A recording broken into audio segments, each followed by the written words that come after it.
Assalamualaikum warahmatullahi wabarakatuh. Selamat sore kawan pajak semua. Tabi pun di sini saya sendiri Ardian Mahardika Putra, penyuluh pajak dari KPP Pertama Metro bersama rekan saya Mas Khodori Imam Santoso atau bisa dipanggil Mas Imam. Di sini kita berdua akan menyapa teman-teman semua. Di sini kita mau menjelaskan terkait dengan judul kita pada sore hari ini, yaitu bagaimana setelah program ungkapan sukarela atau PPS berakhir. Nah, jadi teman-teman, untuk teman-teman yang belum tahu ya, jadi kita berdua di sini ialah penyuluh pajak dari KPP Metro. Nah, teman-teman semua kalau mau konsultasi, mau tanya-tanya tentang pajak, bisa ke kita, bisa lewat sosial media atau nanti datang langsung ke kantor pajak. Oke, Mas Imam, ini hari ini kan hari terakhir ya Mas ya? Iya. PPS ya. Nah, ini untuk besar, teman-teman yang semoga teman-teman ini udah ikut semua ya. Ini kalau masih belum, ada kesempatan sampai jam 12 malam ya Mas ya? Iya, jam 12 jam malam. 24.00. 2359. 2359 biar aman. Tapi hati-hati kalau mepet, servernya biasanya rusak, error biasanya. Tapi semoga enggak. Oke, nah PPS ini kan berakhir hari ini. Nah, ada banyak pertanyaan oleh para wajib pajak. Setelah ini berakhir, ada apa sih memang? Apakah mereka nanti akan ya sudah tenang-tenang aja, atau akan diperiksa, atau ada apa gitu Mas?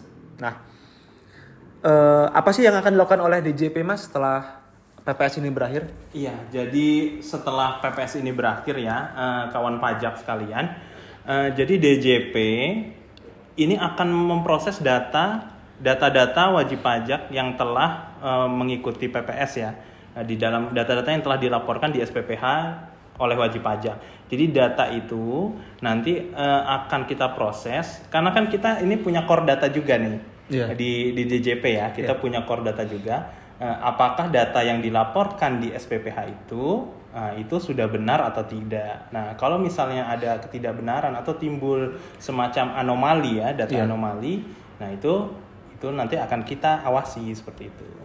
Oh, berarti benar Mas ya, kalau kan berita lagi rame nih. Yang katanya sebenarnya dari kita juga udah, dari DJP tuh sudah punya data gitu. Iya. Jadi tepat. ini nih memang kesempatan ya untuk wajib pajak yang mau mengungkapkan ya Mas ya. Iya. Nah sebenarnya data anomali itu sendiri apa sih Mas? Iya, Yang dimaksud jadi data anomali? Yang dimaksud data anomali ini sebenarnya adalah data yang dilaporkan di SPPH wajib pajak itu ini tidak sinkron atau ya tidak sinkron ya, ibaratnya tidak sinkron atau tidak sesuai dengan data yang ada di core data Direktorat Jenderal Pajak. Nah, sehingga data itu kita anggap sebagai data yang tidak wajar, lazim atau tidak wajar ya, tidak wajar atau masih belum diketahui kebenarannya. Nah, seperti itu.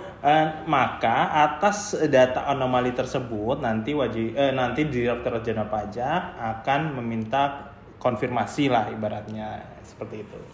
Oh gitu. Jadi nantinya Mas ya, DJP misalkan menemukan ada data anomali di salah satu wajib pajak gitu.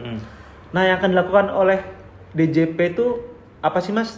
Misal tindak lanjutnya atau ada data apa aja sih anomali itu?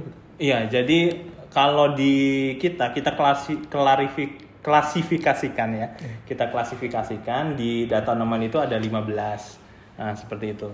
Yang pertama misalnya di dalam kebijakan pertama, di dalam kebijakan 1 maksudnya. Kebijakan 1, misal wajib pajak meminta untuk repatriasi non investasi. Di formulir SPPH-nya. Ternyata misalnya wajib pajak tidak mencentang di kolom induknya itu, tidak mencentang induk di kolom D. Nah, itu salah satu data anomalinya. Terus misalnya ternyata di SPPH ternyata wajib pajak ini belum bayar. Pajaknya PPh finalnya belum dibayar, atau di dalam kebijakan 2 misalnya tadi kebijakan 1 ya, ini di kebijakan 2 melakukan repatriasi non investasi sama tidak mencentang di induk di kolom D-nya. Nah, seperti itu. Terus misalnya di kebijakan 2, ini kan kebijakan 2 wajib pajak yang mengajukan SPH sebenarnya tidak, yang dalam pemeriksaan itu tidak bisa mengajukan kebijakan 2 misalnya. Nah itu ternyata itu masuk data anomali kita. Ternyata dia mengajukan SPH, ternyata kebijakan 2-nya dia dalam proses pemeriksaan seperti itu. Atau di kebijakan 1, ini kebijakan 1 ternyata di detil hartanya itu tidak sama dengan induk di SPPH-nya. Terus misalnya satu lagi ada salah NPWP billing atau wajib pajak ini gagal submit SPPH. Nah, terus juga ada bisa salah penandatanganan di suketnya atau di dalam kebijakan kedua ini detail harta tidak sama dengan induk seperti itu. Nah, terus di kebijakan 2 juga wajib pajak ternyata dalam proses pemeriksaan bukti permulaan. Iya. Nah, itu kan seharusnya tidak bisa ikut SP. Harus cabut dulu Mas harus ya. cabut dulu. Terus di kebijakan 1 ini melakukan invest tetapi tidak mencentang induk di kolom E-nya. Nah, kebijakan 2 juga seperti itu, dia melakukan invest tapi tidak centang di kolom E-nya, di induknya. Terus kebijakan 2 ternyata wajib pajak dalam proses penyidikan misalnya, seperti itu. Terus di dalam kebijakan 2 ternyata wajib pajak dalam proses peradilan tindak pidana perpajakan misalnya. Terus di dalam kebijakan 2 wajib pajak ternyata tidak lapor SPT tahunan tahun 2020. Itu kan salah satu syaratnya kebijakan 2 harus lapor dulu 2020-nya ya. Terus di kebijakan 2 juga ternyata wajib pajak itu tidak mencabut permohonan restitusinya. Seperti itu. Nah, nanti dari data anomali ini wajib pajak DJP akan memberi surat klarifikasi yang dikirim ke wajib pajak seperti itu. Oh gitu. Berarti data anomali ini kalau saya coba rangkum, ada wajib pajak yang misal komitmen investasi Mas ya, tapi tidak mencentang. Tidak gitu ya. mencentang. Atau dia nggak memenuhi syarat, lagi diperiksa atau bukti permulaan, tapi dia mengajukan. Harusnya kan dicabut dulu Mas ya. Iya. Maaf, nunggu selesai prosesnya dulu. Baru ikut PPS ya. Oh, oke. Berarti itu yang salah satu dari banyak data anomali tadi Mas ya. Iya. Mas, berarti kan dari ketika ada data tadi, nantinya suket yang sudah diterbitkan oleh sistem kita Mas ya, ketika WP PPS keluar suket ikut PPS, itu bisa dibetulkan atau bahkan dibatalkan Mas ya? Iya, jadi nanti atas klarifikasi itu nanti akan keluar itu apakah SPPH-nya akan dibetulkan atau dibatalkan, seperti itu Mas Ardi. Oke. Nah, itu untuk prosedur kalau dibetulkan dulu Mas. Gimana Mas kalau pembetulan suket itu gimana? Iya, jadi kalau untuk pembetulan suket ini dasar hukumnya ya, kawan pajak, dasar hukum dari pembetulan dan pembatalan ini ada di SE 17 tahun 2022. Nah, di prosedur pembetulannya nanti kan atas kesalahan tulis atau kesalahan hitung ya. Kesalahan tulis atau kesalahan hitung ini DJP akan menerbitkan surat klarifikasi. Surat klarifikasi. Nanti wajib pajak akan memberikan tanggapan atas surat klarifikasi ini. Nah, di sini tanggapan wajib pajak nanti bisa bermacam-macam. Misalnya wajib pajak memberikan tanggapan berupa bukti bahwa harta yang dia sampaikan di SPPH ternyata misalnya sudah benar. Wah, ini klarifikasi kita ada harta sekian. Terus ternyata wajib pajak punya bukti nih bahwa di SPPH ini data saya yang di SPPH ini yang benar, data DJP tidak benar, misalnya seperti itu. Wajib pajak bisa menunjukkan buktinya. Nah, itu salah satu tanggapan wajib pajak. Okay. Nah, kalau misalnya nanti seperti itu, nanti DJP akan menerbitkan atau membuat lembar penelitian yang menjelaskan bahwa data wajib pajak itu sudah benar sebenarnya, seperti itu. Dan kalau seperti ini berarti tidak perlu ada pembetulan SPPH-nya karena wajib pajak sudah betul itu SPPH-nya. Nah, terus bisa juga misalnya wajib pajak nggak menanggapi Mas. Misal dia wajib pajak nggak menanggapi. Kalau wajib pajak tidak menanggapi, berarti nanti DJP akan membuat lembar penelitian. Di situ dicantumkan bahwa tidak menanggapi dan nanti akan dilakukan pembetulan SPPH secara jabatan. Suket Mas ya, pembetulan suket lah ya, suket. Nah, bisa juga misalnya wajib pajak menanggapi dalam hal wajib pajak menganggap oh iya ternyata data DJP yang benar misalnya seperti itu ya. Data DJP ternyata yang benar. Maka di sini kan wajib pajak akan ada kekurangan pembayaran misalnya ternyata SPPH-nya kurang bayar seperti itu. Nah, di sini wajib pajak akan melunasi kekurangan pembayaran pajak tersebut.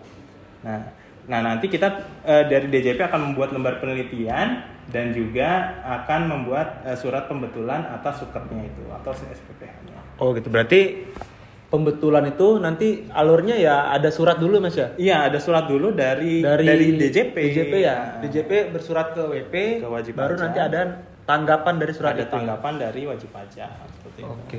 Berarti jangan khawatir lah Mas ya, dari wajib pajak juga nanti ada sifatnya klarifikasi ya dari wajib pajak Iya. ya Mas ya, mengenai kebenaran Jadi data diberikan kesempatan menjawab lah. Nah itu kalau dibetulkan tuh Mas, Uh-uh. kalau misalkan dibatalkan itu gimana tuh prosesnya? Jadi Gimana bisa dibatalkan? kalau dibetulkan kan di pembetulan tadi kan karena kesalahan penulisan misalnya, kesalahan hitung, nah seperti itu. Nah, ini kalau pembatalan misalnya ternyata harta bersih misalnya ternyata tidak sesuai dengan keadaan sebenarnya atau tidak sesuai, ada harta bersih yang misalnya tidak dilaporkan seperti itu. Terus ini sama juga seperti pembetulan tadi, DJP akan memberikan klarifikasi dulu kepada wajib pajak. Ada surat klarifikasi? Ada surat klarifikasinya juga sama.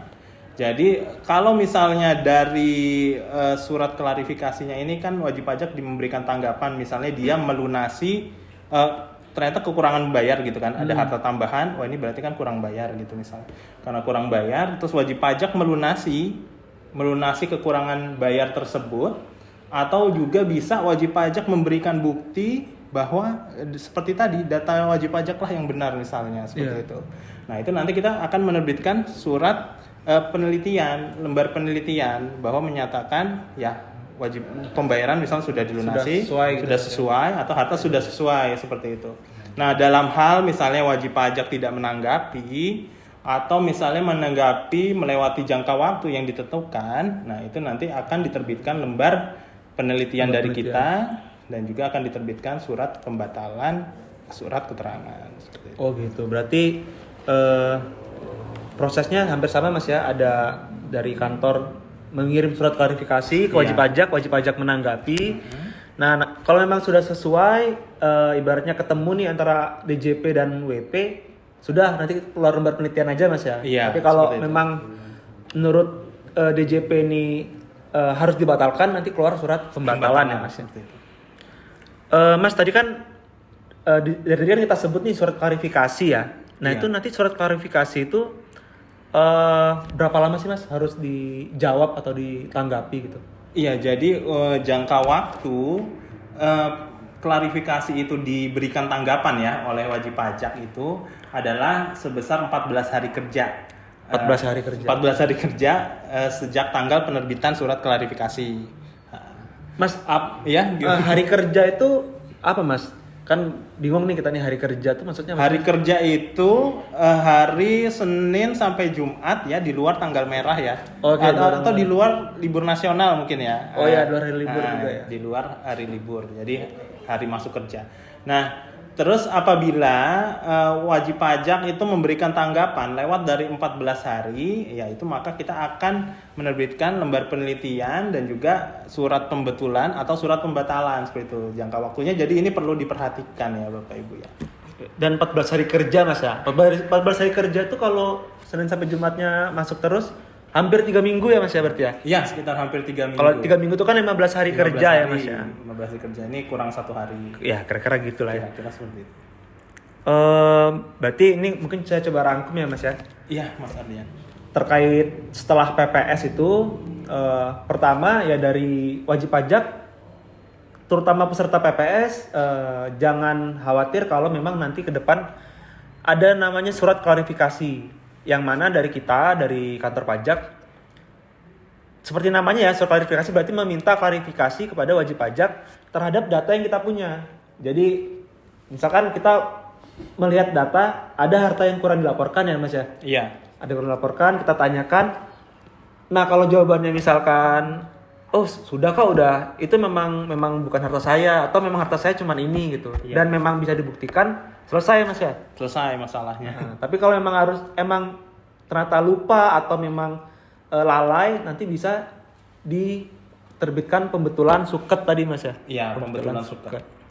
Oke, dan jika memang harus dibatalkan karena alasan yang nggak bisa misal ditolerir ya, kayak sedang diperiksa ya Mas, yang sedang diperiksa atau nggak mencabut tadi permohonan restitusi misalnya. Atau misalkan sedang disidik dan sebagainya itu harus dibatalkan. Harus dibatalkan. Oke, berarti gitu. Sama tadi terakhir surat klarifikasi jangka waktunya nanti kalau misal terima ya Bapak Ibu, kawan pajak, menjawabnya jangan lupa 14 hari kerja ya Mas. Iya. Sejak tanggal penerbitan surat. Kayaknya gitu aja sih Mas ya kalau dari kita. Ada pertanyaan nggak ya dari kawan pajak kira-kira?